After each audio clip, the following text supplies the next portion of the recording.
Hello बच्चों, CG का seat matrix आ चुका है। जैसे हमें मालूम है सीट मैट्रिक्स क्या होता है, इसे समझने के लिए ये वीडियो मैं आज आपके साथ बना रहा हूँ। सीट मैट्रिक्स को यूजुअली जब सीट अलॉट करी जाती है तभी उसे रिलीज़ कर देना चाहिए।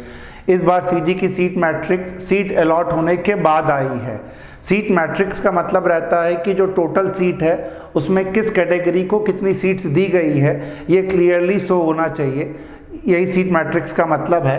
अगर आप देखोगे तो ये 2 Feb को ये डेट लिख रहा है, लेकिन उन्होंने रिलीज़ अभी करी है, 2 दिन पहले ही रिलीज़ करी है। सीट मैट्रिक्स में रायपुर में अगर 150 सीट्स है, 30 सीट्स आपको मालूम है EWS के कारण जोड़ी गई, तो टोटल कितनी सीट्स हो गई हैं 180।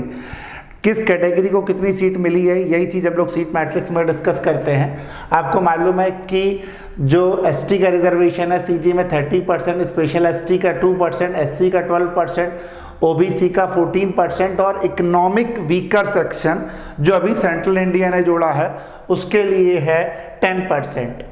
सीट मैट्रिक्स में अगर टोटल 180 सीट्स है तो ऑल इंडिया कोटा की 15% सीट होती है। 180 का 15% 27 सीट्स चली गई हैं किसके पास? सेंटर के पास। 3% सेंट्रल नॉमिनी 5 सीट्स चली गई हैं। सेंट्रल नॉमिनी मतलब इन 27 और 5 दैट इज 32। इन 32 सीट्स पे स्टेट का कोई भी बंदा क्लेम नहीं कर सकता। अब जो रिमेनिंग सीट्स बचती हैं वो बचती हैं 148। इन 148 में से OBC, SC, ST या जो अदर कैटेगरीज हैं उन्हें सीट मिलनी चाहिए थी।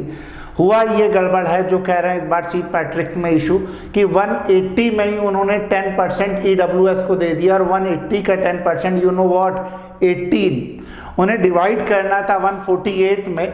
अगर आप देखो तो 27 और 5 32 और 180 में अगर माइनस करोगे तो जो टोटल सीट्स आ रही है वो 148 आ रही है।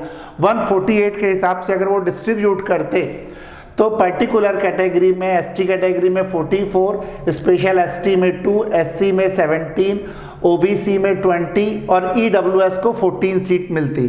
ये सीट मैट्रिक्स है किस कैटेगरी को मिल रही है।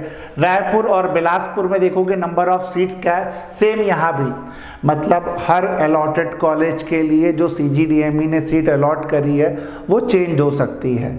क्या एग्जैक्ट रूल है ये तो कंट्रोवर्सी का टॉपिक है, लेकिन उन्हें पहले सेंटर की सीट देने के बाद फिर उसके बाद सीट मैट्रिक्स डिक्लेयर करना था और साथ में रिजल्ट के साथ सीट मैट्रिक्स डिक्लेयर करना था। रियल में होना ये चाहिए था। तो आपके सामने जो चीज़ सही है वो मैंने ला दी है, बाकी क्या करना ये गवर्नमेंट और कोर्ट का काम है। थैंक यू बच्चों।